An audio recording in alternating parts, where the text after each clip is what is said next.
اور اس وقت کو یاد کرو جب لقمان نے اپنے بیٹے کو نصیحت کرتے ہوئے کہا کہ بیٹا اللہ کے ساتھ شرک نہ کرنا، شرک تو بڑا بھاری ظلم ہے، اور ہم نے انسان کو جسے اس کی ماں تکلیف پر تکلیف سہ کر پیٹ میں اٹھائے رکھتی ہے، پھر اس کو دودھ پلاتی ہے اور آخر کار 2 برس میں اس کا دودھ چھڑانا ہوتا ہے، میں نے تاکید کی ہے کہ میرا بھی شکر کرتا رہے اور اپنے ماں باپ کا بھی، کہ تم کو میری ہی طرف لوٹ کر آنا ہے۔ اور اگر وہ دونوں تجھ پر زور ڈالیں کہ تو میرے ساتھ کسی ایسی چیز کو شریک کرے جس کا تجھے کچھ بھی علم نہیں، تو ان کا کہا نہ ماننا، ہاں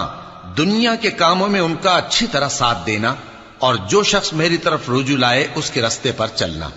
پھر تم کو میری طرف لوٹ کر آنا ہے، تو جو کام تم کرتے رہے ہو سب سے تم کو آگاہ کر دوں گا۔ لقمان نے یہ بھی کہا کہ بیٹا اگر کوئی عمل چاہے رائی کے دانے کے برابر بھی چھوٹا ہو، اور ہو بھی کسی پتھر کے اندر یا آسمانوں میں مخفی ہو یا زمین میں، اللہ اس کو قیامت کے دن لا موجود کرے گا۔ کچھ شک نہیں کہ اللہ باریک بین ہے، خبردار ہے۔ بیٹا نماز کی پابندی رکھنا اور لوگوں کو اچھے کاموں کے کرنے کا مشورہ دیتے رہنا، بری باتوں سے منع کرتے رہنا، اور جو مصیبت تجھ پر واقع ہو اس پر صبر کرنا، بے شک یہ بڑی ہمت کے کام ہیں۔ اور تکبر کرتے ہوئے لوگوں کے سامنے گال نہ پھلانا اور زمین میں اکڑ کر نہ چلنا، اس لیے کہ اللہ کسی اترانے والے شیخی خورے کو پسند نہیں کرتا۔ اور اپنی چال میں اعتدال کیے رہنا، اور بولتے وقت ذرا آواز نیچی رکھنا، کیونکہ بہت اونچی آواز گدھوں کی سی ہے، اور کچھ شک نہیں کہ سب سے بری آواز گدھوں کی ہوتی ہے۔ کیا تم نے نہیں دیکھا کہ جو کچھ آسمانوں میں اور جو کچھ زمین میں ہے سب کو اللہ نے تمہارے قابو میں کر دیا ہے،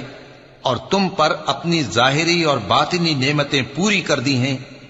اور بعض لوگ ایسے ہیں کہ اللہ کے بارے میں جھگڑتے ہیں،